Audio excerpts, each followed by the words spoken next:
Whoa, welcome to the True Beast Trainer Ep.3. I am your host, Zak Valentine, and this is True Beast Trainer, where we bring you some of the world's best trainers from around the world to sit here and give you access and ask whatever it is you'd like to ask. We got a special episode for y'all tonight.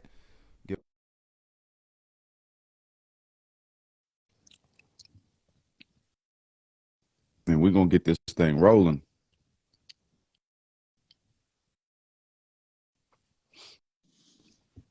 What is going on, Zachary? You ready for this one? This Yes, one's going sir. to be a doozy. A doozy. It's going to be a hitter. Yeah, so of course everybody knows who's going to be tuning in tonight. We got John Gotta from Gotta Train. The dude's a phenomenal or remarkable mind when it comes to dog training. And before we bring him on, we're going to kind of let you guys know what's going on the giveaway so there's no confusion. So let me go ahead and turn this around real quick. Yes, sir. We got some good gifts for y'all as usual. For those of y'all that pre-entered. So this spinner wheel right here, guys, this one is everybody who asked a question, and we'll be spinning this multiple times. And I'll bump it up once we start spinning. Yeah. So you can see your names. And then you're going to be able to win these prizes here, which we'll spin. This wheel right here is for everybody who followed the directions on the post, which means you asked John a quality question. You also tagged to your dog buddy friends, and you mentioned and shared us. So this is going to be spun towards the end of the night, and whoever gets selected here is automatically going to win a V3.5. That's pretty dope, man. And usually we have people ask questions in the question box, but tonight we have so many questions for John that we're going to go ahead and start the interview with him. And then once we get done with that, we're going to go into all these questions. Sounds good to me. Is Well, my guy in here? Let's see.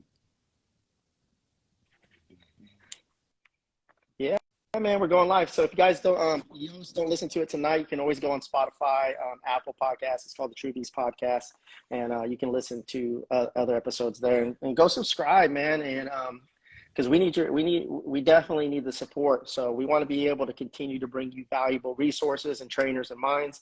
And so we could definitely use your support. I don't see him in here yet. If you are in here, send a request, but I don't see him in the invite box yet. Okay. Well, when he's here, we'll bring him on. Let's see here.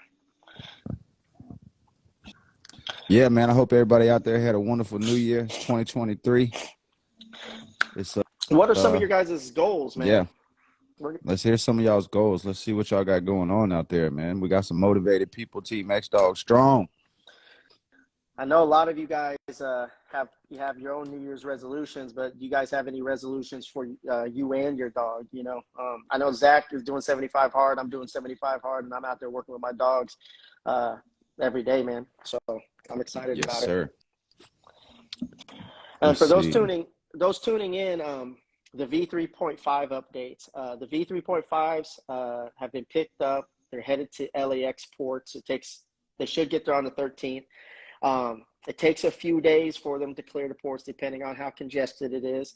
And then it takes a few more days to get to our warehouse. But I'll be numbering them all and basically looking at quality control and then hitting you guys up. He just messaged me, so I know he's here. We got to figure out where he's at. Is there a way to send him a request? Yeah, I keep looking in the box where it says everybody that's tapped in right now. All right. But I don't see Gotta Train. Let me get up in here and see if I can message him.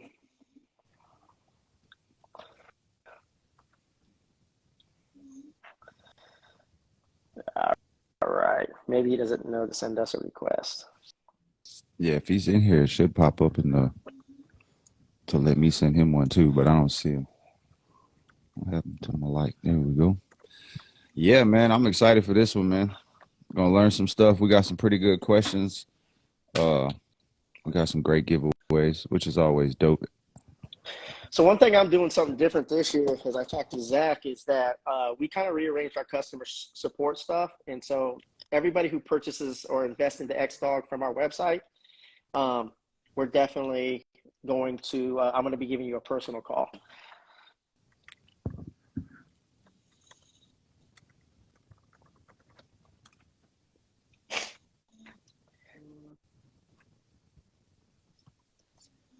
He's about to start. He's coming on, guys, right now. So get ready. Get your questions ready. Well, we have your questions ready, so it don't matter. But we may, if we have some more time, we may have you ask some questions in the question box. If you do have any questions, please put them in the questions box. I know we normally add those to the spinner wheel, but there's just so many questions tonight. We probably got like 50 questions in the post. So thank you guys for coming on board and supporting that as well. My goal is to have Nick's gain a few pounds of muscle this year. Yeah, to gain a few pounds, you kind of got to take that to the next level. Yeah, it's hard to it's hard to keep a good. Live. Oh, he started one. Oh, Yeah.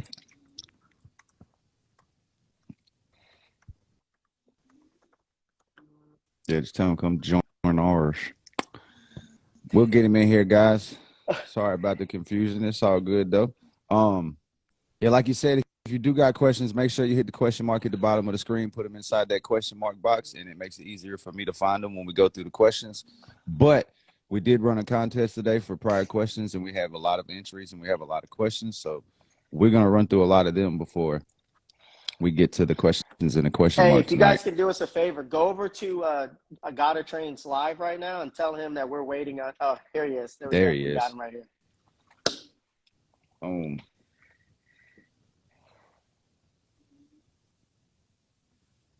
Boom. He should be getting it. I sent him a thing. Perfect. There's some really good quality questions. There he is, man. What's up, John? What's up? What's up, man? So for those who don't know, go 49ers. John, Go 49ers. Uh-oh. We got a Niners fan in the building. Woo. John has taken this podcast so seriously that he rented out an Airbnb specifically for this podcast. Y'all didn't know. So I did. It's so at my house, I have like 12 dogs, and if one starts whining, yeah. annoying. Yeah. You know that. Yeah, I feel you. Yeah.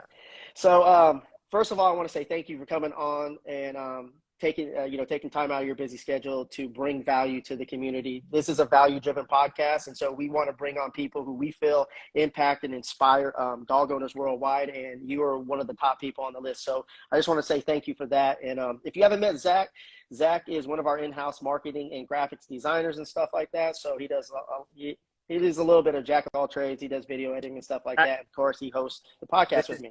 This is Zak up here. Zak, Hey, that's me. nice to meet you. Yes, sir. Nice to meet you. So let's just get it started, man. So I'll get down a little bit personal. So I know when I was little, I had lost my eye, and it was a dramatic moment where I was very insecure, right? And being insecure is one of the reasons what brought me close to dogs, right? Because dogs don't judge you, they don't stereotype you, don't care how rich you are or anything like that. And I was just wondering, was there a dramatic moment in your life where you got closer to dogs, or was it some type of experience that you just grew up around people who had dogs? So my whole life, I've had this connection with dogs. I didn't have an easy upbringing, right? Yeah. And so I attached myself to animals because I didn't have the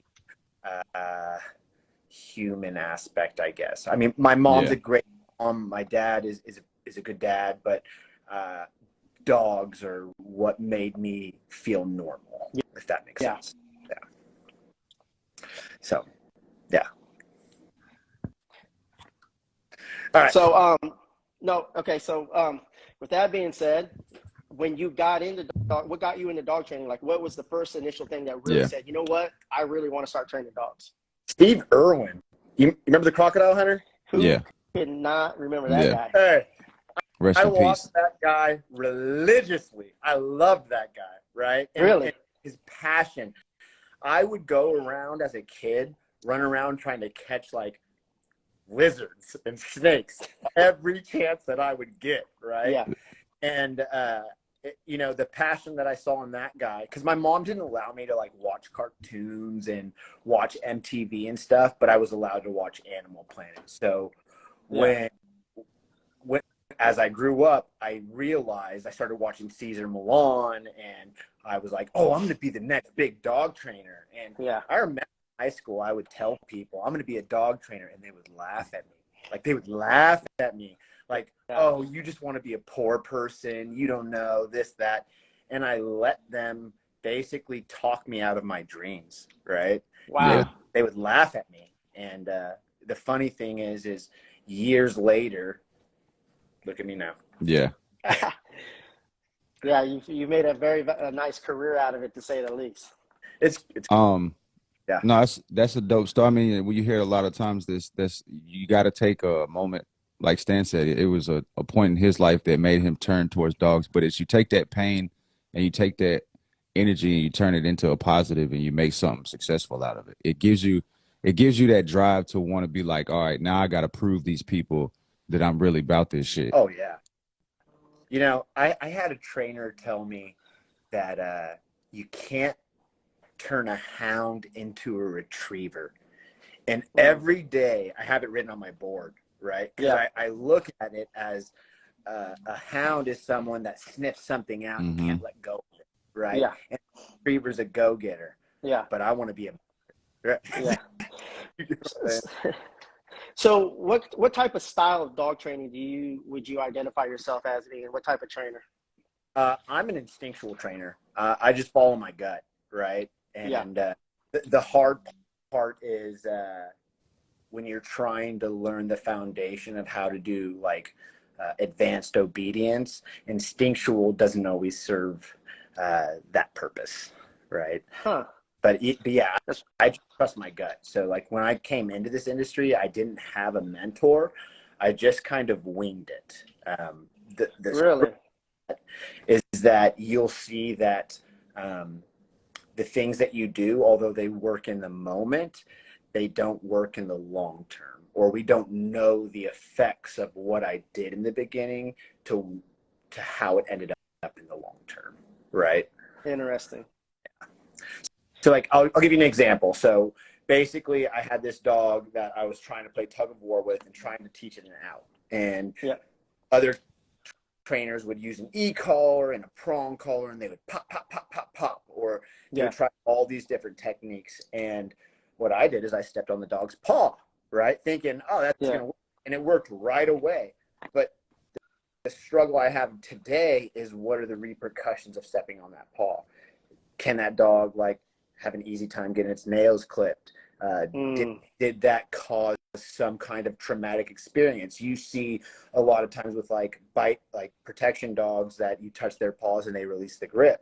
So there are repercussions of everything that we do. And the only reason I bring that up is because when you think that something works, it can work in the moment, but it can be devastating in the long term.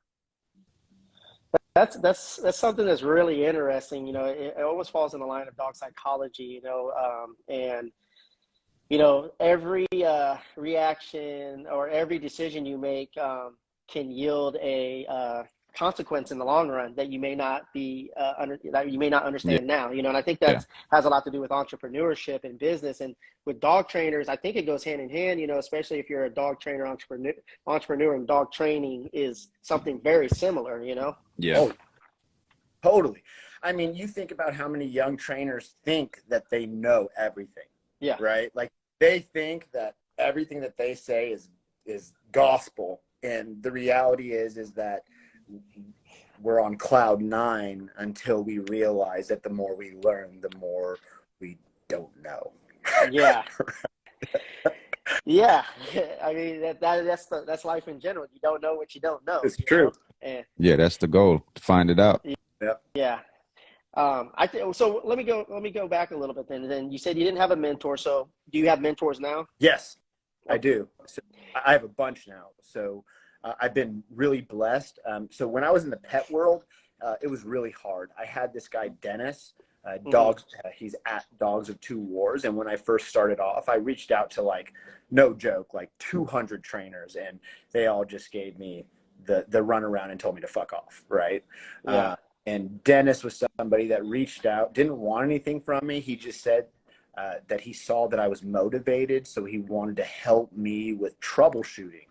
And at first I thought it was a joke, right? Like, what's troubleshooting, right? Yeah. And then I realized how important troubleshooting was. And that guy kind of started it off. And now that I'm in the working dog world, I'll say that Dave from Real Deal has been someone that has been instrumental in my upbringing because he gave me a chance. I'd say that Spectrum, mainly Ricky and Dakota and AB were very instrumental in taking the next step. Recently, I'd say in the last quarter, I've been blessed to have Oscar Mora and Bill from Integrity Canine. Yeah. The thing that I can say about Bill is that he doesn't give me what I want. He gives me what I need. And to take more bites, it's to obedience. Because what good is bites if you don't have control? Yeah, at the end of the day, you just got to get in there, and learn by getting in there. Like that's in every aspect of life. I feel like that's so important, you know. But speaking of Oscar, it's funny, like how I kind of met Oscar. It was about 5 years ago when I first started X Dog, and we were sitting down, and everybody who placed an order, I would pick up the phone to try to call, right? And this one person that said, I was, just getting into getting mentorship, and one of the guys I was following was Ty Lopez. And I saw Ty Lopez, right? And I was like, Hollywood, and I'm like, there's no way this is Ty Lopez. I pick it up, I call, it was freaking Ty Lopez. Well, the funny thing was, Ty was Oscar's client, and so Oscar recommended the vest, and that's just how it full circle. So it was just a really crazy thing for me to experience, but that's kind of how I met Oscar. What I can say about Oscar that's different from the majority is there's a lot of trainers that say they're about dogs. There's a lot of trainers talk a big game. What I can say about Oscar is that he doesn't talk shit like the majority, right? Yeah. It's literally all about the dog. So you'll see that when you go out to visit him and Chris Sykes are literally so focused in on the dogs. It's not a social hour like it is in so many other clubs. So that's something that I really appreciate because it's rare in this industry. Yeah. And Guapo is a savage, dude. That dog. Yeah. Oh my God, dude. Yeah, and both his Mal and his Corso are just bananas. Like they're very conditioned dogs. And for those, he's got a good gear going on with that Underdog stuff. That stuff is fire, man. So I don't know much about Underdog. Is that his company or is that another company or what? Well, no, that's his brand. Yeah, Oh wow! I know that. From what I know, yeah, it's his stuff. I'm gonna talk to him about getting me some Underdog equipment then. So when you transitioned from, you said you were doing pet home or like pet dog, training for. So when you transitioned from that to working dogs, what was your biggest obstacle? Being as you were kind of self-taught coming in, and now you're in a league where it's like, okay, I'm with the big dog. So what was your biggest obstacle coming to the working class? Getting your foot in the door. That, I mean, I reached out. I can't tell you to how many people I've reached out to. Mm-hmm. They just gave me the cold shoulder, like, who the fuck are you? You the social trainer, this, that. And then basically I went to go visit Maligator Mom, Kay Overland. Yeah. And I saw her female, and she was spectacular. And it just kind of left a lasting impression on me. Yeah. And so next I visited Emily Maher with Smart Canine, and she said, like, you got to get into protection if you love aggression. And then I visited Vic from Divine Canine, and I had a bite pillow, and the dog bit the pillow, and I was hooked. And then I reached out to Dave from Real Deal, and he said, yeah, come out. And I remember AM Kennels is standing behind me, and I'm not going to lie, I wimped out like 4 times before taking a bite, right? And I remember that Cedric got me to take a bite from this dog named Capone, and I took that bite, I got out, and I was slammed with adrenaline. It was like, my hand was shaking, and Cedric was like, I know that you're hooked, like you caught the bug. And that was the stuff. At the beginning, you're just a test crash dummy, right? Well, yeah. Speaking of that, this is why I'm laughing because my friend Derek Rose at Dallas Canine. So I'm like, he was one of the guys. Like this vest right here was on Casino before he became a PSA level 3 dog, right? So I would go out and size the vest with him. But one day I was like, hey, man, I got the red vest. You mind if I come out and do some photos? He's like, yeah, come out. So he's like, here, man, try this, this bike jacket on. I was like, all right, cool, right? And I was just in shorts and stuff. And he's like, here, just go out a little bit, and we'll just, have a Casino take it. He sends Casino about 100-yard sprint on me, and I'm going back, right? Casino hits me, knocks me off my feet, but you hear me go, oh, because he racks me in my nuts and like takes my shorts and rips them like 6-inch seam, like this far away from castrating me. And you hear it, I literally damn near shit my pants and I'm farting all the way down. Like he knocked the shit out of me. I'm like, you son of a bitch. So I took the thing off and I'm like, so enough of this shit. Like, I'm out of here. I had never pressed him ever since. Yeah, no, I've been traumatized. Like I told you before, my dad was military dog handler. So yeah. I remember a time he had a Mal. His name was Bruno. And I watched the dog take off and hit a guy that had the arm glove thing on, bite through the glove, bite through his watch, and break his wrist. And I was like 12 years old. And since that day, I was like, nope, never will I put a glove on, bro. Yeah, you gotta respect to y'all, dogs, man. Right? Yeah. You put a glove on, it seems like something the dog can target, right? Yeah. So that's a lot of pressure, man. So that's a lot of bite pressure. Is it PSA that you're getting involved in? It's not necessarily PSA. It's more about what's doing right for my dog, right? So I have a problem when I make a commitment to something. I don't take that lightly. And I remember when I got Boof, I had to euthanize my Cane Corso Bob, and Bob was a gangster, like the type of dog you try to correct him, he's gonna eat your ass. You know what I'm saying? And I remember I euthanized Bob. Boof arrived, and I was like, I promise you, bro, I'm gonna do the very best that I can to make you the best you be. And I don't care if it's PSA or NADF or this or that or civil. I just want Boof to be the very best, like that he can be for him. So do I plan on doing PSA? Yeah, I'll probably do the PDC. I'll probably do a PSA 1 with him. But it's more about doing what's best for Boof. So if it turns out in 3 months that staying away from the sport world is what's best for Boof, that's what I'm going to do. And Bill has been helping me tremendously with that. Well, awesome. So we got a bunch of stuff to give away. We got a boatload of questions. So I'm going to let Zach get into the questions to start feeding you, because this is we're going to be here all night, it seems like. So a lot of people want to hear what you have to say. Yeah. I'm going to start from the post that we had on the page where people pre-entered. First question was from actually from Nolan Jones from the Cleveland Indians. Hey, he's actually Colorado Rockies now. Okay, bet. Awesome. That is awesome. He says, do you have any tips or ideas on what you could do to relax an extremely stressed, anxious dog when in the car? So I would say to put the dog through more trips, but it's more about making that trip an exciting thing. So I actually worked with Nolan and his Aussie, and the dog refused to get in the car, and we were able to do some clicker training to get the dog to have fun. I would just say that the more that you put him through it, the better it's going to get, just like the clicker training with the dog to get into the car. No, that's a good question. I have a dog that actually I don't know what it is. Since he's been a puppy, he would kind of refuse to get in the car, like give you that energy where it's like, no, I don't want to get in.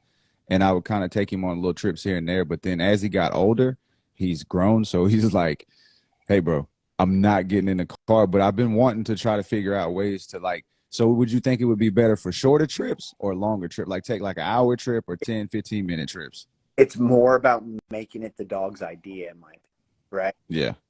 So making it fun to get in the car when it's not moving. Right. So if every deal only comes in the car, then he's going to look forward to getting in the car. Right. If every time that he gets to play tug of war with you comes through the car, he's going to have more fun in the car.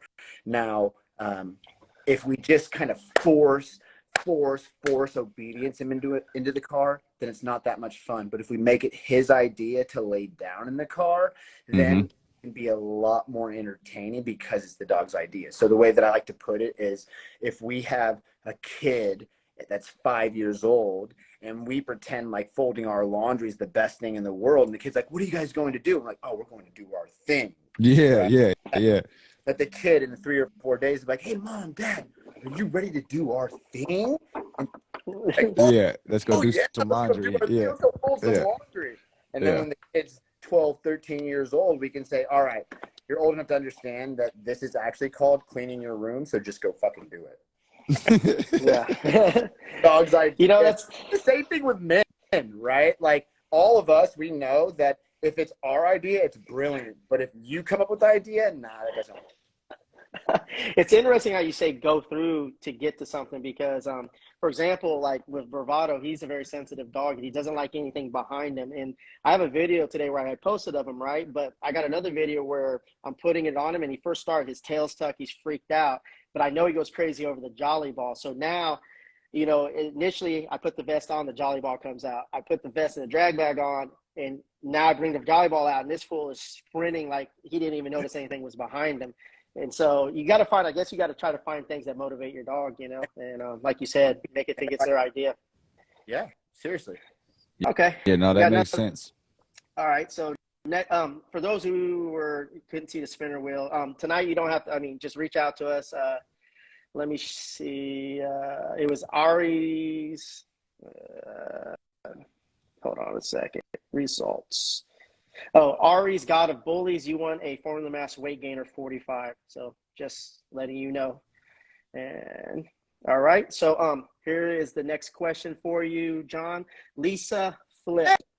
Hey, Lisa Filippelli. All right, Lisa Filippelli. I'm struggling with leash reactivity and a fearful dog. Any tips? Yes. So when we're dealing with leash reactivity, it's all about like the relationship with the handler, right? Yeah. So my opinion, when your dog's struggling outside of the house, fuck going outside of your house. Let's fixate on repairing your relationship and making yourself the most valuable thing in that dog's life. And once we're to that point, then we take a step into our front yard. And if you're still the most valuable thing outside of your house, then we take it outside of your house, right? Mm-hmm. Everyone wants to go to tools so fast, and I think that relationship and clear communication is the ticket to success with reactivity or dog aggression. Yeah, that makes a lot of sense, that bond between you and the dog. Yep. That relationship's everything, man. Like, from what I've found, it's like obedience. Like, it's wonderful. It brings clarity to the dog, but the relationship makes the obedience go so fast. That's great. Let's see. There's so many questions. I got one. So this is G-Hamp2. Hey, Florida Marlin.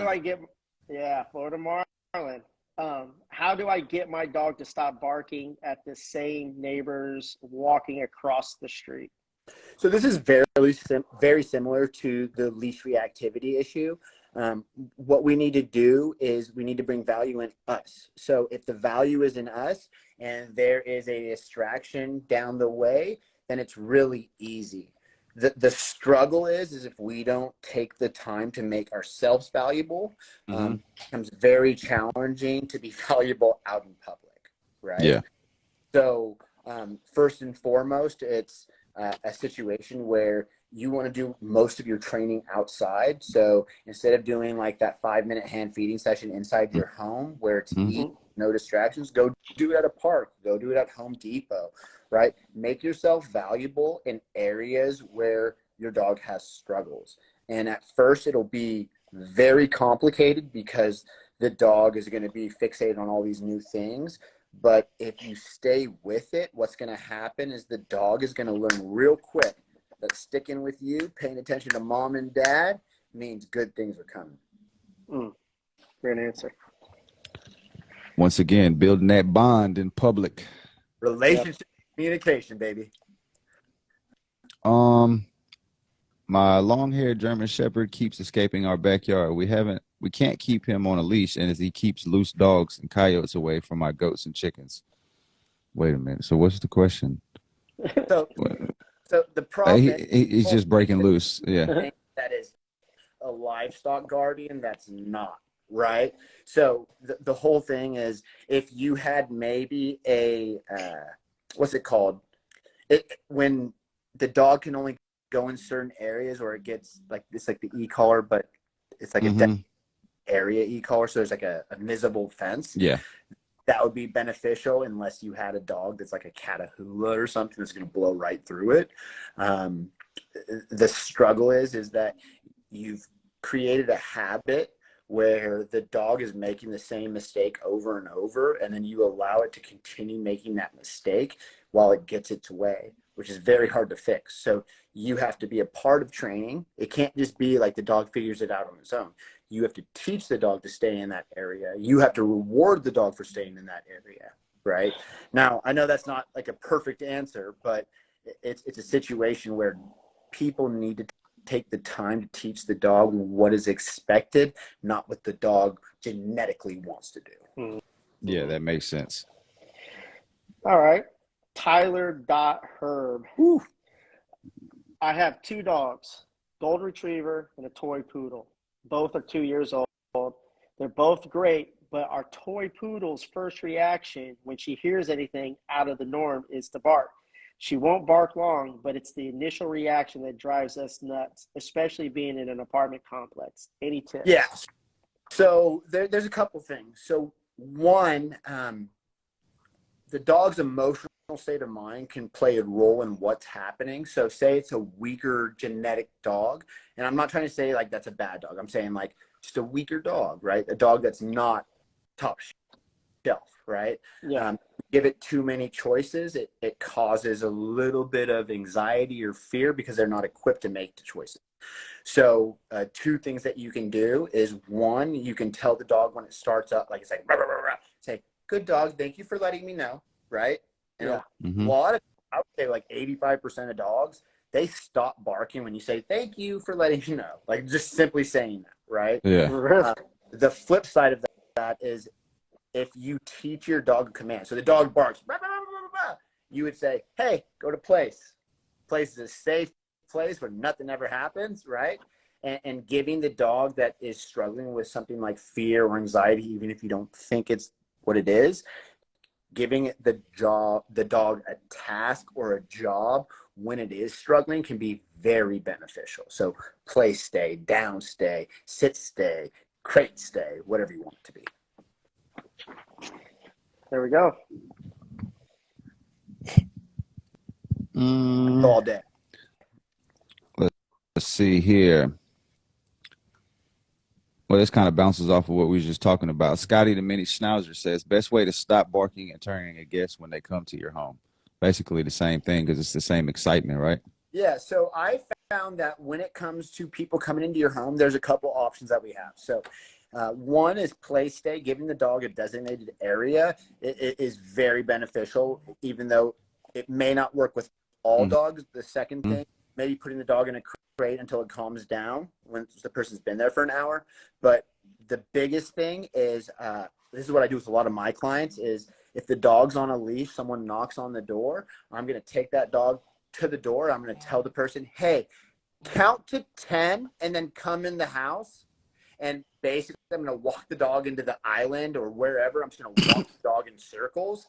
And when that person comes in, I'm going to say, hey, just sit down on the couch. Ignore my dog. Don't look at him. Don't talk to him. Don't touch him. And what happens is that they're moving. So it's giving the dog a task in that moment.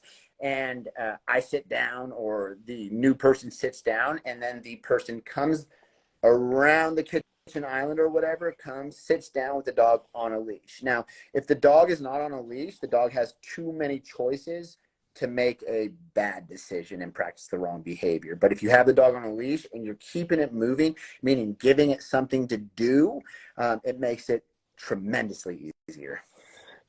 Yeah, that's really helped me out a lot with just the people that live, my family members who live here, and my son and my my girl and stuff like that, where the dogs would jump on them, and now that they come in, they ignore, no eyes, no contact, no attention, nothing, until they calm down, and it seems to work, and so that's interesting. Well, you think about it, right? Like, as a dude, if you're like hitting on a girl when she doesn't respond, Yeah. like, are you gonna keep on hitting on that girl and be a fucking creep, or are you Yeah. just gonna? Zach would, not I me. probably would. I'd probably get in trouble. So, No, the same situation now. We're coming home. Nobody's at the house. The dogs are in their happy spot. They're in their crate. You're coming home from work. Or let's just say some people let their dogs free roam, right? But when you come in the door, there's that extreme burst of energy, super excitement. They're jumping on you. How would you depause that situation? So this is called anticipation. So Mhm. this is separation anxiety and everything, right? I mean, it's part of the reason some dogs are just prone to it. But when we make it a big deal, when we come home, or leave and then come home, you're setting your dog up for failure, right? Yeah. So the best thing you can do is ignore your dog. Go in, take a shower, change your clothes. I don't care if they're free or in their crate, but like, come home and do what you got to do. Like, take care of yourself and your family. And then once you're situated, meaning like you're ready to be at home and relax, then engage with your dogs. It might be 15 minutes. It might be 30 minutes. That will, like, say you have separation anxiety, or you're just pissed off that when you come home, your dogs are being a nightmare. That can be a humongous benefit to a dog that's struggling with that kind of stuff. But it's all anticipation. It's the expectation that you're coming home to give them attention. So don't give them that attention. Relax. Let them calm down. And once they're calm, give them the attention. You'll see that the dog gets better and better. Yeah, I agree. All right, so Dr._Sab _Cohenhattan. Did I tear that up? Cohenhattan? UK, baby. All right. If you could bust one common misconception about how dogs learn, what would it be? So I would say how dogs learn. Dogs learn slowly, right? So stop being in a rush to get your dog to stay in play state for 3 hours. Stop being in a rush to get your dog to do what you say. Let's start off by teaching our dog a marker system, meaning a release, right? So if the dog knows what the release is, perfect. Once we have that situated, we can add another marker to keep on doing what you're doing, and the release is coming, right? Yeah. I think that everyone thinks that like a 2-week, here's my example. So like a 2-week board and train, it's going to fix your dog. No, it's not. No, it's not. Like, this is the Told difference. you, Zach. What's right for the dog and what's right for your freaking business. And this is a huge struggle in the dog industry, right? So if you want to do what's right for the dog, you're going to take the time to teach it a clear line of communication, teach it its markers, what the release is, what the duration marker is going to be, what no means, right? That is what's right by the dog. So I'll give you an example. I have this pit bull puppy at my house that I'm doing a board and train with. And I could totally slap an e-collar on this dog and make it do what I want. That's not what I'm going to do, right? Yeah. I would rather take the time to teach the dog what keep on doing what you're doing and you're going to get rewarded means, what the release means, what no means. Because if I can get the foundation of yes, no, and break, good things are going to happen. And it may be bad for business, right? Because they want their dog to sit and heel and place and do all these things perfectly. But what's right for the dog is to treat it like a puppy and teach it clear lines of communication. Yeah. 100% on that, for sure.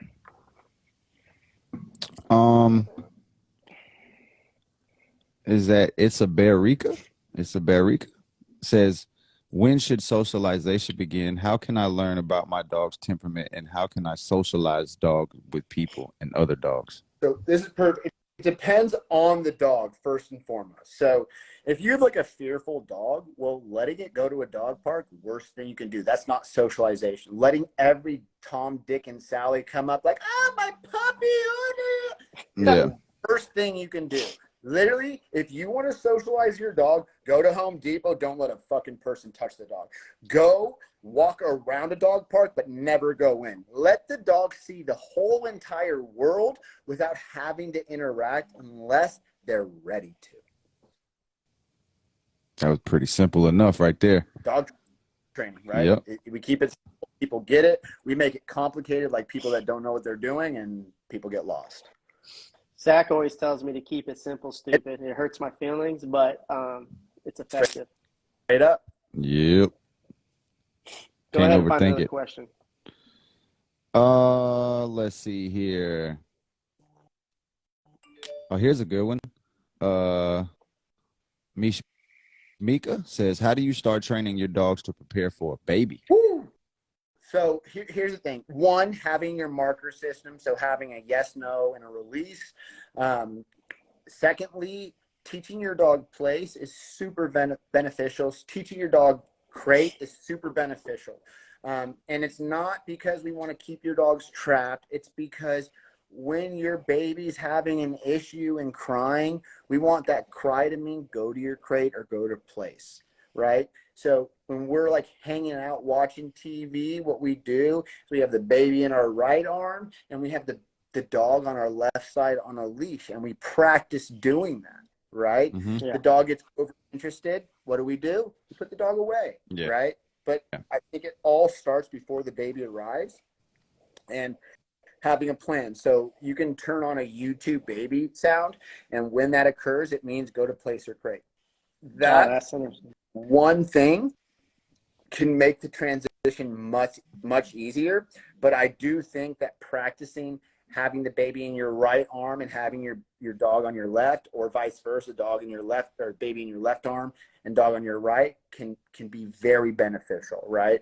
I don't care if you got to know the dog first, right? So if you have some prey monster that hears a baby crying, you probably got to rehome the dog just for safety purposes, right? But if it's a happy-go-lucky lab, Vizsla kind of dog, then, it's not about keeping them separated, but it's having your body between your baby for safety reasons without making it a big deal. Yeah. I just recently had a baby, and he's 4 months old, and I haven't had any issues. I've done a lot of the things that you spoke about here, and my Cocker Spaniel is the worst. Like, she's just a nanny type dog, so anytime he whines, like, or cries, she's like, oh my God, get to the baby. Yeah. Which is like, that doesn't bother us that much, but she's obsessed with just being around him. But other than that, like, it's all, everything is good. Yeah, I don't think I've ever personally been around a dog that just like gets crazy aggressive or has issues with babies. It can happen. Yeah, No. I know it can, but I don't think I've ever, like, they always seem to, like, it's like a light switch almost. Like when youngsters come around with most of my dogs, they kind of change their whole temperament a little bit. They're softer. So I think it depends on the breed and the dog. And Yeah. A lot of times people have dogs that do not fit their lifestyles. They don't give the dog what it needs. And then when that baby comes, it turns into a nightmare. So I've had situations where I've gone to people's houses and the dog seems perfectly normal, and then the baby cries, and it's a liability, right? So I would say that the hardest dog I see is those bully breeds tend to be the dogs that don't do well with babies. And I hear the opposite. They could be nanny dogs and this and that. But from a trainer's perspective, what I see over and over is bulldogs, pit bull type dogs do the work. I'm talking about, I deal with almost exclusively aggression and behaviorally challenged dogs. Yeah. It's German Shepherds are pretty much up there, and Bulldogs, Pit Bulls are up there. But I've never had an issue with a baby with a Vizsla or a Lab or a Doodle, right? Unfortunately, I love Bullies and Pit Bulls, but those tend to be the dogs that need to be rehomed because I don't play around when it comes to aggression in babies. Oh, yeah, for sure. Yeah. So, guys, if you have a question, please put them in the question box because the speed is moving too fast, and then we have a ton of questions on the post. So we're going to start answering the question on the post. But if you have another question, go ahead and put it in the question box, and we'll answer those in a little bit too, or ask those. So this one is from Roxy_Remy TV. How to train a dog with food aggression? So if a dog has food aggression. So this is a hard one, right? Because when it comes to behavioral issues that have to do with aggression, reactivity, or resource guarding, basically behaviors that can be dangerous, what works for one dog could be very dangerous for the next dog. So what I want you thinking is management until you hire a trainer. So there's a lot of stuff I could tell you about resource guarding, and like the main thing is making yourself valuable instead of whatever that object is. Yeah. But the main comes to resource guarding, aggression, reactivity, is that you need to take the time, spend the money to get a real trainer, not some poofy ass motherfucker, right? Like you need to get someone that has dealt with this stuff before to deal, so they can tell you if the dog needs to be rehomed, euthanized, or if the training is going to have a chance, right? Because when it comes to resource guarding, it's in the dog. Once that can of worms is opened, it's very challenging. We can basically keep the dog to a certain level, but if you mess up the management, then it becomes dangerous. So generally when it comes to resource guarding and babies or children, I would never deal with it. I would tell them to euthanize. I know it sounds terrible, but I would tell them to euthanize or to rehome the dog if possible. Yeah, it's really interesting because I deal with that right here. Not like my Cocker Spaniel, she is a food aggressive, like resource guarding her bowls, any type of food with the other dogs. Humans, she has no problem. Anybody can come pick up the bowl. But with the dogs, yeah, like her energy, you're just like freaked out. Like she puts off that crazy energy, and so I manage it by just feeding him separate and stuff like that. But yeah, like it's an interesting concept. Here's the other thing: is if you are the right individual. I'm not talking about pet owners. I'm not talking about people that think they're dog people. I'm saying if you got the right mentality in that situation, you can do some damage on making that dog better. Yeah. But if you are a weaker person, so if there's three types of people, someone that's strong, someone that's average, and someone that's weak, the average and weak person are going to have serious issues in that situation. Yeah. Whereas the high status person might not have the same issue. Like the dog may still be a resource guarder, but it's not going to be to the same degree if you are running that household. That makes a lot of sense because like if I'm out giving, like for example, I pull like blueberries out and I'll give them all blueberries. She's not resource guarding them then, she's more of like competing to try to get to the food. It's just when the bowl's there, So it's like you think about dogs, like, and we're dealing with possession and resource guarding or whatever. Well, when the object's on the ground, whose object is it? Yeah. It's the dog. Yeah. If the object in my hand, whose object is it? It's mine. If I'm feeding the dog, it's ours. So the way that I see it when it comes to this kind of stuff is that it depends on the person. Like a weak person with a strong dog, it ain't happening. A weak person with a weak dog, we can make some difference. A weak person with a medium dog, it's weak person with a hard dog, no way. Do you get what I'm saying? Would it be fair to say that dog training is almost like 100% human training? I would say that 99.9% of the time it's the human. Yeah. But that 0.1, when you get that gangster motherfucker that's trying to do damage, like, like it's right. Like I've had one of those guys, right? Yeah. But those are so rare, right? Most of the time you get the call, my dog's trying to eat my kid, or my dog's trying to eat my neighbor. And there's nothing with the dog. It's the lifestyle between the dog and the human. It's the relationship, right? But that 0.01% of the time when you get that gangster motherfucker, like I'm sorry, correction ain't gonna work. Like food treats ain't gonna work. Yeah. You gotta do damage to that dog to get respect. And I know that's not what people want to hear, but when you get a gangster, you got to meet that gangster where he's at. Yeah, I 100% agree. Let's see here. Jimothy Brina says, when drive capping, how do you know when is the right time to reward? So here's the struggle. When we're drive capping at the very beginning, so say we're not going to use, so if I have my booth, right, I'm not going to use a ball if I'm going to start drive capping. I'm going to use food, right? So I'm going to teach a dog place. So when the dog, before I get to place, so basically when the dog performs the behavior when it's in that mode, I'm going to reward instantly. Like like if the dog sees something, it's like, "Brr." I say sit, the dog sits, boom, I'm rewarding, right? Yeah. I want that explosive reaction afterwards. So if I'm teaching, I'll give you the example in place. So we have a high drive dog, right? And we're free this behavior, right? So the dog gets on place, click, dog comes off and gets rewarded. Dog, it's like, oh, I get on place, click, dog gets rewarded. So the dog's like, oh, I know this game. I'm going to run to place. He gets on, click, rewarded, right?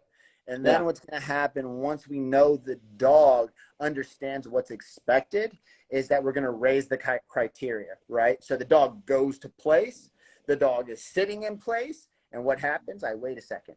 1,001, click, the dog runs off and gets rewarded. And then we up it more. So it might be 1 second and then 3 seconds. The problem is everyone wants to take things to level 10 before they've accomplished level 1. But when it comes to capping, at the very beginning, we have to reward right away. Even if the dog has a ball and we're at the upper levels, right? So I have the ball and the dog's like, oh, I'm cracked out. Well, if I say sit, the dog might freeze, right? And then there's conflict, right? If the dog is freezing. But if I say sit and the dog sits right away, break right away, right? I'm not going to try to push it 35 seconds. I'm not going to try to push place or this or that. I'm going to reward it right away, and then I'm going to up the criteria. That's great. All right. Chloe Song 88. How does the trainer identify fear, anxiety, or stress during a training session? Any particular signals? I look at the owners, man. Like the owners are generally the biggest issue. So even if a dog's showing me a certain kind of behavior around the owner, is it really what the dog is showing me, or is it something that the owner's co-signed, right? So a lot of times dogs will be fearful and owners will be like, oh, it's okay. No, the fuck it's not, dude. You're telling, like, reinforce that emotional state, but you can reinforce that you being fearful is a good thing, right? Yeah. Like when you say it's okay, just think about it. It's okay, good boy. It's okay, good boy. It sounds the exact same, right? Yeah. So a lot of times you'll see a dog that acts fearful around the owner. I tell the owner to get the hell out of Dodge. And what happens? The dog's happy-go-lucky, right? There are dogs that are fearful. There are dogs that have anxiety or this or that. But 99.9% of the times, it's not the dogs. It's the lifestyle with the dogs, right? You want your dog to be a fur baby, but really, it was meant to be a fucking gladiator, right? Stop treating your gangster like a pussy. There you go. All right, so let's bounce off of that into this question right here. Pumbaa the Reactive Dog says how to pick the right breed and puppy breeder. Right here. So what you do is you don't just go and wing it. You look through a directory of trainers to find someone that you click with. You call them and say, hey, I'd like to hire you to help me pick a dog that's going to fit my family. And that's the only way. Right? When you try to wing, get a Dutch Shepherd when you work 60 hours a week, not going to work. You want to go get a healer who was meant to push around cattle and treat it like it's a baby. Yeah. You made the wrong decision. Hire a trainer to help you pick the dog that works for your lifestyle. That's the best way to do it. You trying to think, ooh, I could handle a Caucasian Shepherd. No, you can't. No, you can't. I struggle with the Dutch Shepherd, right? If I struggle with the Dutch Shepherd, I'm sorry. You probably don't want a Dalmatian. Right? I had a Dalmatian one time. He was a lot of work. He was a lot of work. Heart's horse training. My LGD keeps escaping our backyard. We can't leave him on a leash as he keeps loose dogs and coyotes. Yeah, we got to that one. That was the one he distinguished to use the barrier, like the invisible fence. Oh, to keep loose dogs away? Okay. Yeah. If you just hit answered on those, then if you've already answered that in the question mark box too. It was on the they answered that on the they asked it on the comment post earlier too. Well, I got another double whammied us. All right. So, love my squad 13. Recall continues to be an issue with my rescue. What is the best approach to correcting this? All right. So one, you probably have to change the word because you've said come, 1,000 times, right? Right. Yeah. So let's change the word to something stupid like Kiwi or Go 49ers, right? And then here's the deal. You got to reward the dog for doing what you asked, right? So here's the whole thing. If we're teaching the dog here or Go 49ers means come, right? Well, how, like, the dog gets it, and then we think, hey, we got to stop. Like, when can we get rid of rewards? You can't. How long would you go to work if you weren't getting paid? You wouldn't. You wouldn't. Well, so want your dog to continue coming, stop lying to it. If here means they're going to get a handful of bacon from you, it better be a handful of bacon every single time. Yeah. Or else the dog is going to realize, it's maybe a 50-50 shot. I'd rather fuck around with this bird. Yeah. I get to go fuck yourself look from my American Bullies all the time, unless I have like a tree bag. And then like, Yeah. what's up? Would you listen if you weren't, like, if you had a job? Would you do the job if you weren't getting paid? Well, I'm part of that 0.001% as an entrepreneur. I didn't get Oh, fucking here we paid for go. years. However, I know what you're talking You are the about. 1%. But no, but You are the correct myself on that. The majority I've- stand delayed gratification. Like yeah, for example, I've hired staff. Being an entrepreneur and having staff, I fucking pay them well, and I still can't get them to fucking do the job. You know, so employees. Yeah. yeah. I tie that to asking the question, how do you know which breed is right for you? And it's like, how do you know which employees are right for your, your vision? Trial and error, dude. If the whole thing, you tell them what to do and they're not getting it, that's one thing for the time being. But at a certain point, you have to say shit or get off the pot, motherfucker. And here's another thing I learned. It taught me. When those employees failed, that was my fault as a leader. Like, I failed them, so I hold myself 100% accountable. So those were life learning lessons for sure. And even me, right? Everyone's like, "Hey, will you be my mentor?" Man, my protocols are changing weekly. How could I mentor you if my shit's changing every day, right? Like, the whole thing is we want our employees to be good, but if we don't have our plan bolted down, there's going to be issues, right?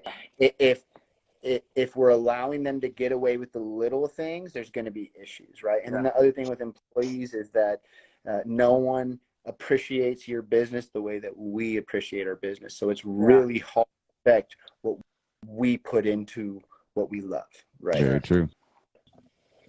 Dale Hedrick says, what are your favorite implied behaviors to teach? All right, so you got to define what implied behaviors are.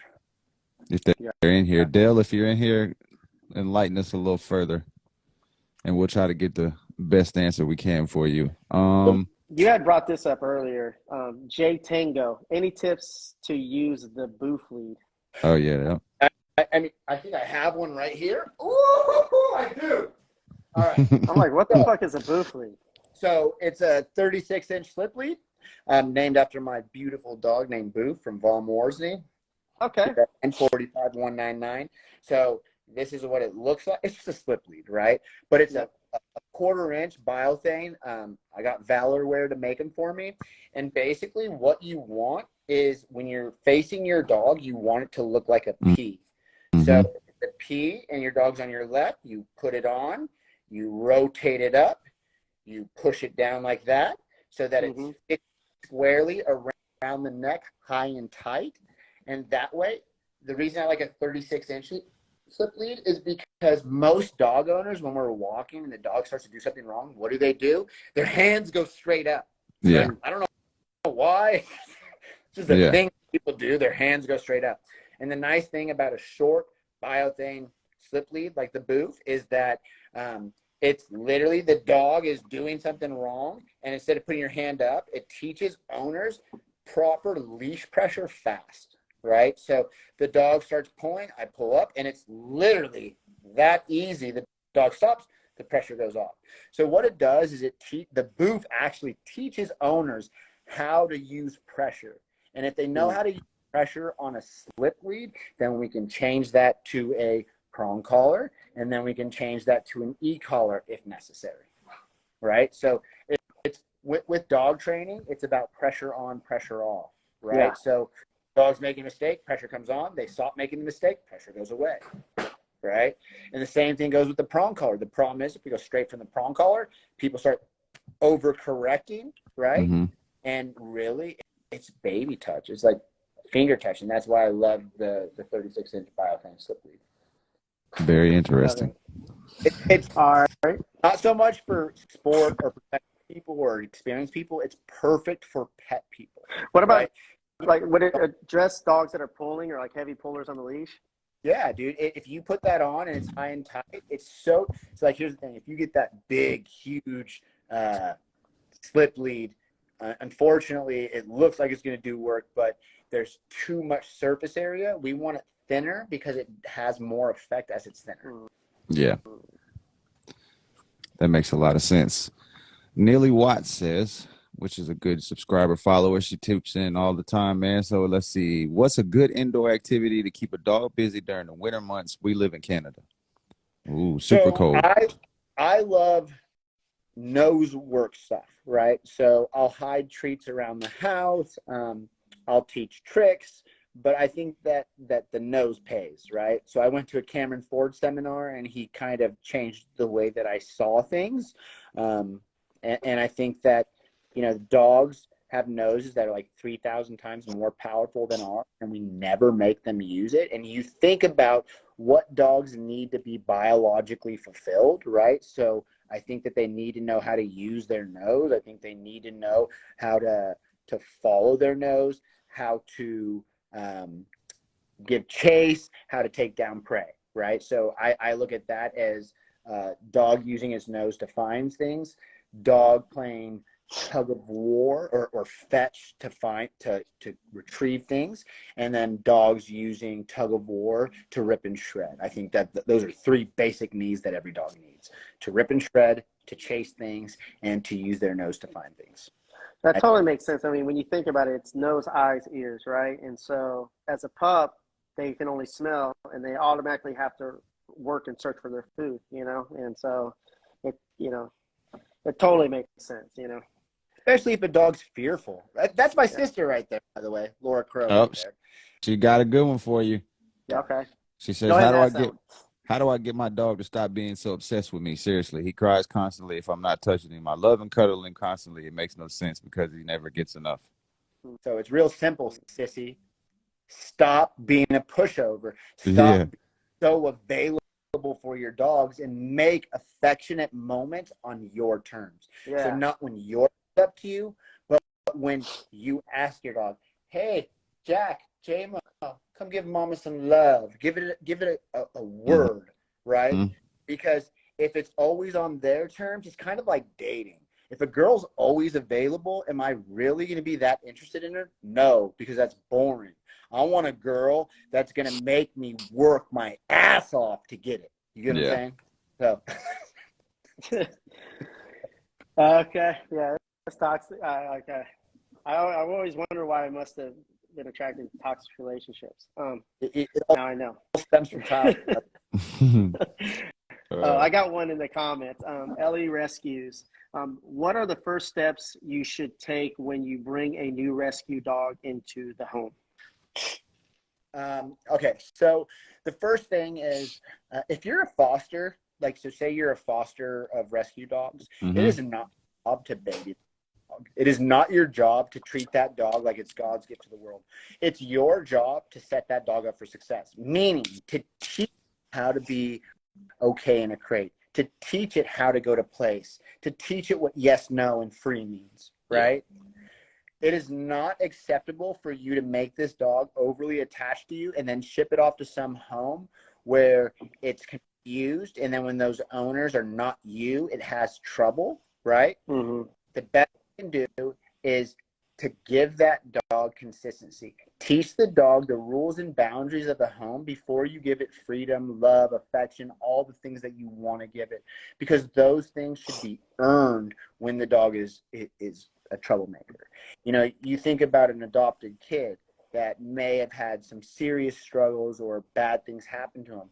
Well, you're not just going to let that kid just be doing whatever it wants. You got to give that kid some structure, teach it rules and boundaries so that that kid has respect for the rules.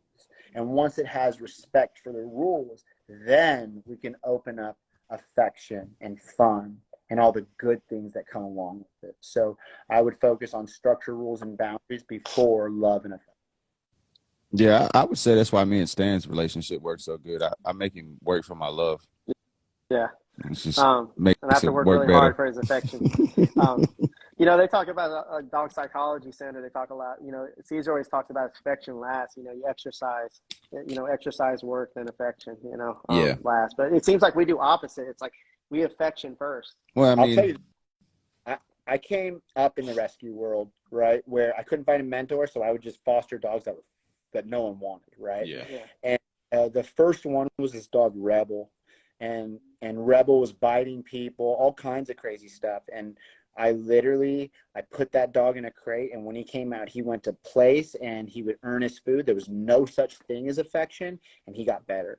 And then the next dog I didn't give affection to, I just gave structure, rules, and boundaries, and it got better. And then the next dog, same thing. And I realized that affection is almost the root of all evil when it comes to dogs that are struggling with behavioral issues, because they look at the affection in a different way than the human does. The human uses it as a codependency kind of thing, whereas the dog uses it to get its advantage, right? Yeah, it's our definition of love is completely different than a definition of love that a dog, you know, has. And Yeah, very true. I got dogs that don't want to be fucking touched. They're like, yeah, I get Yeah. everyone watching this right now. If you're struggling with your dog, I don't care what the behavior is. Aggression, fear, anxiety, this, that, whatever it is. I challenge you to stop giving your dog affection for 4 days. No affection, no talking at all. All I want you to do is have that dog on a leash or in the crate, and you ignore it other than that, and watch that dog get better and better and better. I guarantee if you stop giving affection and stop talking to your dog and leave it on a leash, the dog gets better. I literally, when I came back from Caesars, I didn't talk to my dogs verbally for 2 weeks, and it changed the whole relationship. Like no verbal commands at all, zero. And I was like, oh, it's crazy what crazy. happens. It's like the dogs become so codependent, and then when you stop talking, it's like, oh, what do you need from me? What can I do? Right? Yeah. Hard. It's hard Well, because it's kind of like, well, Zach used to say, you know, like, you know, his girl would talk his ear off all the time, and he just ignored her. And then when she'd be quiet, he'd listen again, you know, so. think about Yeah. your kid. Hey, She's probably tuned in too. I appreciate it. You know what I'm saying? You don't hear it. Right? She's But probably if watching you're- right now. I'm gonna get beat up when I get off. Let's see. Stemming off of that, here you go. eConway33 says, "Is there a difference between a protective dog versus a fearful dog, and what would you watch for or look for?" So here's the thing: 99.9% of dog owners that have a dog that they think is protective is a scared little bitch, right? Like seriously, your dog is not protective; it is defensive over a resource, which is you. Mm-hmm. Yeah. Yeah. So, like, the whole thing is teach the dog that you're going to control the situation, and that stuff goes away. So, advocation techniques, like someone approaching your dog, hey, fuck off, buddy. And the dog's over time, the dog's like, oh, mom's got this handled. Dad's got this handled. Yeah. But your dog's not protective. It's scared, right? Yeah. Unless you trained it. Unless you have a gangster, which is like 0.01%, right? Yep. So Tina Lavarisha, how do you recommend training a dog to ignore, not react to other dogs when walking? So it goes back to relationship. Oof. If you are the most valuable thing in your dog's life, why would any dog on a walk matter? Yeah. And the problem is No one wants to take the time to make themselves valuable. Mm-hmm. No one wants to take the time to not let every Tom, Dick, and Sally meet your dog and every Tom, Dick, and Sally dog meet your dog. So what happens young is that every dog and every person is more valuable than the handler. And that is the problem in the dog industry. And Hollywood, a lot of dog trainers will give people the out. Stop being such a pushover bitch, right? Start treating your dog like a dog. Make yourself valuable. Stop letting them meet everybody, right? Like, I have a problem, like, with anyone meeting Boo, right? I don't care if you're a dog person because I know you're going to ignore him. But if you're not a dog person, you're like, oh, baby, get the fuck out of here. You're not going to ruin my dog for your benefit, right? This is my dog hours into. I'm not going to let your feelings ruin my dog. Yeah, I don't think people sometimes they don't realize that part of the relationship. Like, they see dogs so obedient, but they don't realize that affection is what's really tarnishing their relationship with their dog. Because in a working dog or a well-trained obedient dog, like I said, my dad was military dog trainer, and that was like the one thing, like, that's at the bottom of the list. You show the dog the love when you're done teaching it and disciplining and getting everything else out the way. Then, like you said, you make that rewarding, loving affection time something totally different than what the average person. But that's the problem. That's the double-edged sword, because majority of the people get dogs for what reason? They want something to love and rub on, and because they don't have what they need in their life. They're using a dog to get that need, right? So the struggle is, I want you to think of Maslow's hierarchy of needs, right? So when we're looking at Maslow's hierarchy of needs, what are the foundation, the very bottom of the pyramid? It's water, oxygen, this, that, right? And then everyone skips the middle step and goes straight to love and affection. Well, the middle step is communication, clarity, right? Like, it's rule, structure, and boundaries. So it's not fair to give your dog its essential needs, skip the rule, structures, and boundaries, and boundaries, and then give love and affection. That's not fair to the dog. It's not fair to a human either. You need it to go in order. You have your needs, you have your rules and structures, and then you get love and affection. Tyler? No, that makes sense. Very true. What you got, Stan? We got a winner chicken dinner over there. Yeah, Tyler.herb won. Hey, go ahead. Baseball player. Yeah, we'll be reaching out. Tonight's going to be a little bit different, guys, just because we have so many questions. We'll be reaching out to everybody. So if you're not tuned in live, we'll still take care of you. Here's a great question from coastline_canine. What is the most memorable success story from a behavior modification case you learned the most from? What technique was implemented? Okay. So I'm going to talk about a dog I actually had to euthanize. So it was my first foster rehabilitation case, a dog named Handsome Bob. I love that prick more than anything. And this is a dog that's given me multiple stitches. You can maybe see the line right here, right? He bit me in the face. Holy shit, that's terrible. Yeah. And so basically this dog, I brought him home. The rescue told me that, oh, there's nothing wrong with him. And I put his food down that first time and he mauled me in the face. And I literally, I remember waking up after he mauled me, like, and thinking, holy shit, if he wanted to hurt me, I'd be dead right now. Yeah. And this dog, I kept alive for a long time. I tried everything. I hired countless trainers to help me try to rehabilitate him, and nothing worked. And what kind was he? He was a You Connie. said he was a. Yeah, I got a story for you after this. Go ahead. And this dog he was a gangster. I mean, you try to correct this dog, he was gonna eat your ass. Yeah.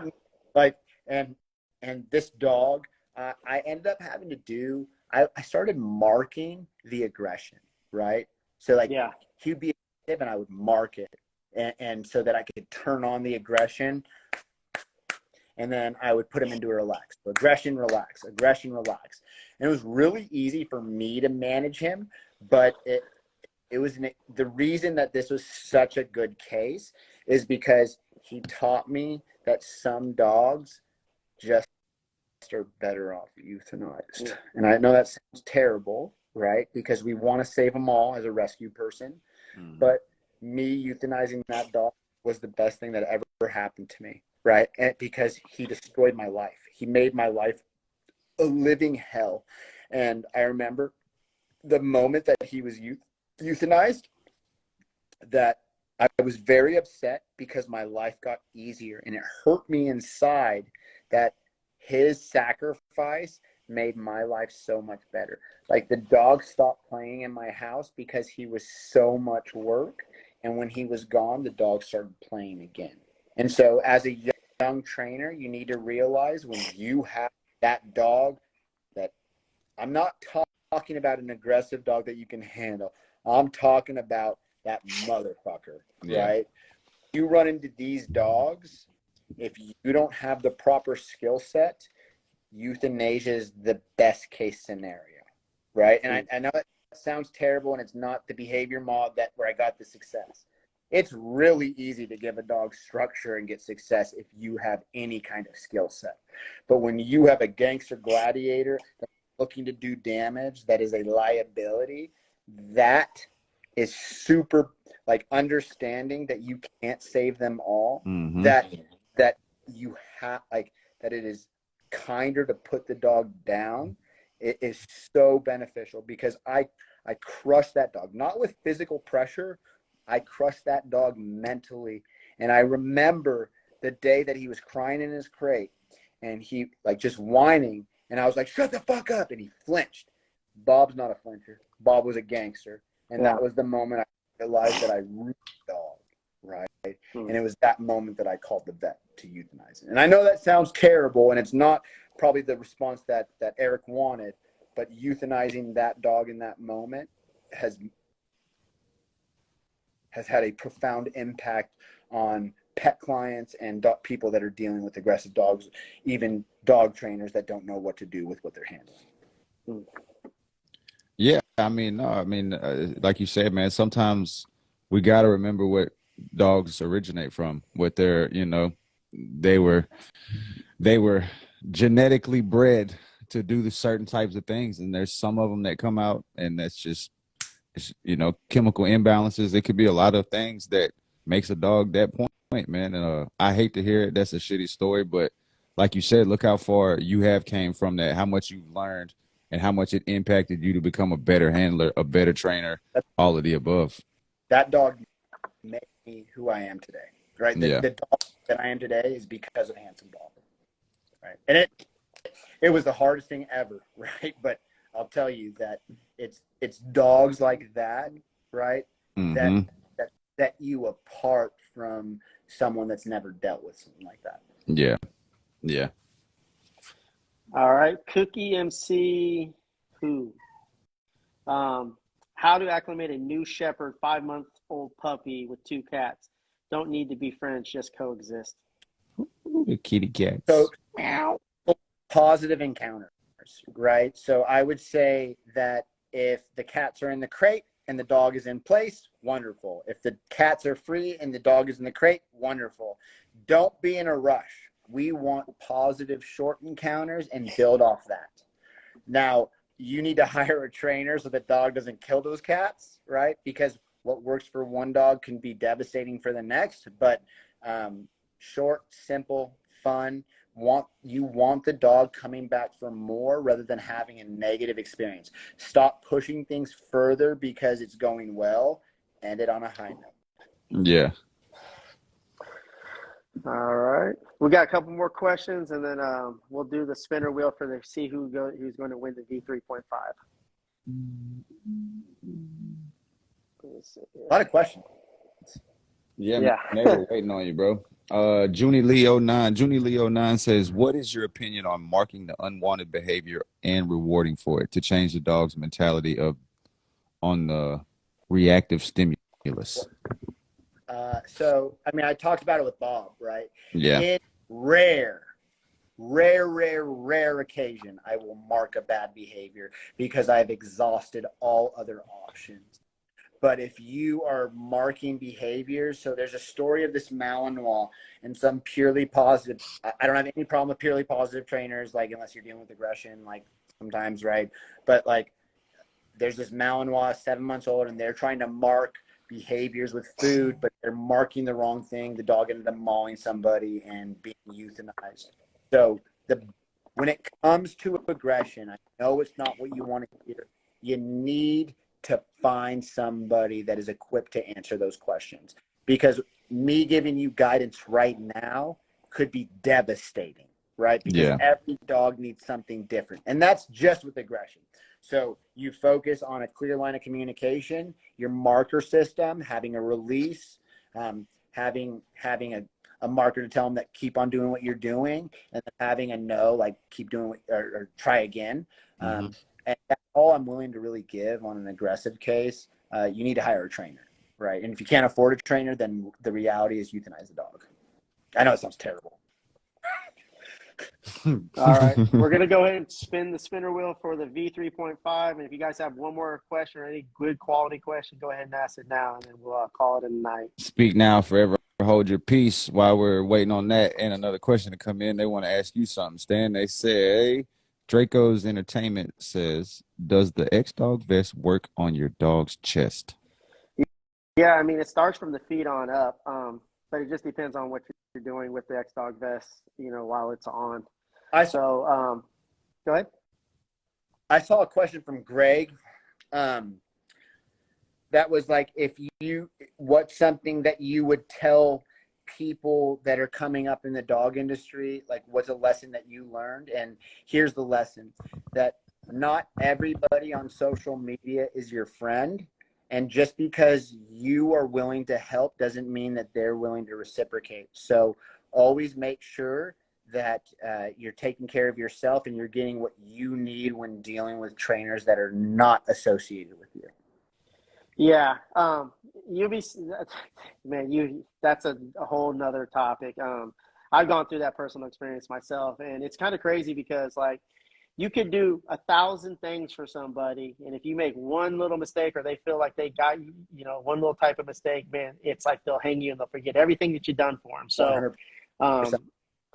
what I started doing now is we've averaged almost 10,000 new clients every year, not talking about what we retain and what we're bringing on. And I literally am picking up the phone on every single new client and putting all my energy into those and not really focusing on, our current clients, and not focusing on any fucking comments that are just shit on social media.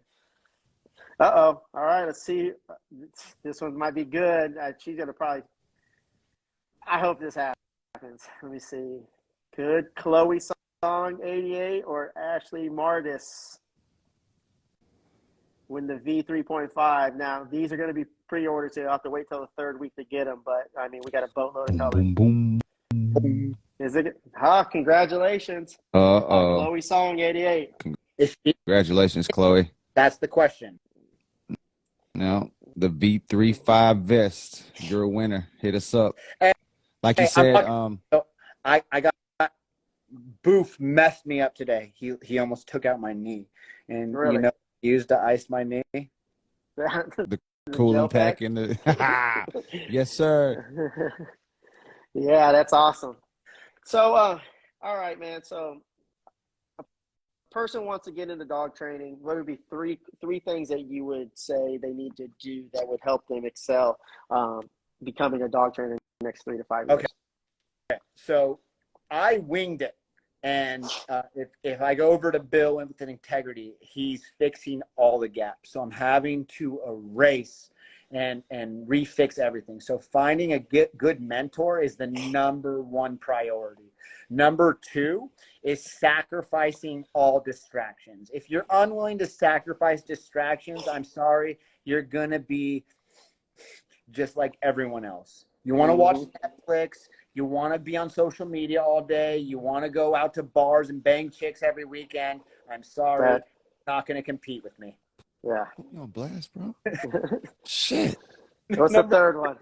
Number three is learning how to use proper equipment, right? So fall in love with the biothane leashes. Fuck those rope leashes, right?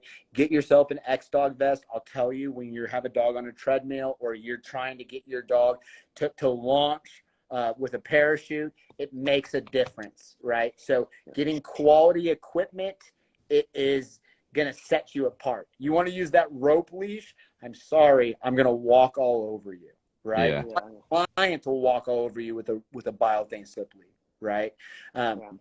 And learn handling skills.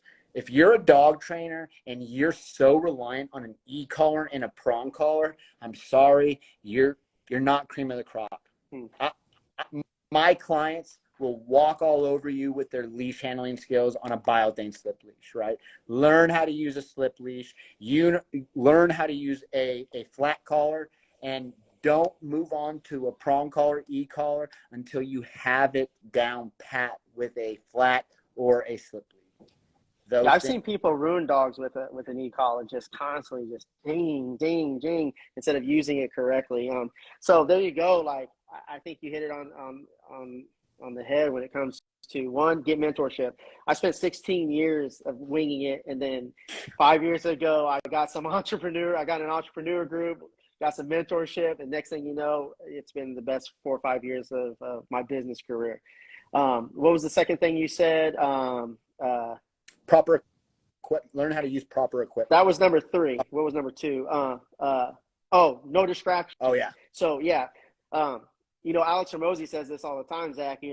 Find one lane and go 100% in it. 100%. I've spread myself too thin with a bunch of different products. This year, I'm 100% focused on clients and preaching everything I can do about the X-Dog vest. 100% in every single fucking day. Okay. And then last but not least, learning equipment, learning how to leverage your resources, and dial in on those. I think those are all great advice. And going back to distractions. So when I started off, I didn't have social media, right? I sacrificed TV. There was no Netflix, no girls, no weed, no drinking, none of that crap.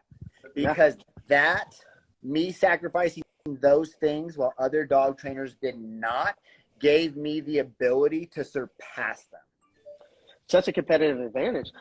When you think about it, man, like, I think one of the biggest problems in the dog training community, one of the distractions is people fucking arguing on social media platforms on the right thing to do. And at the bottom line is, if you have so much time to sit there and go on people's posts and fucking argue and shit all the time, you're not in the right lane of business, Like, you shouldn't have that type of time.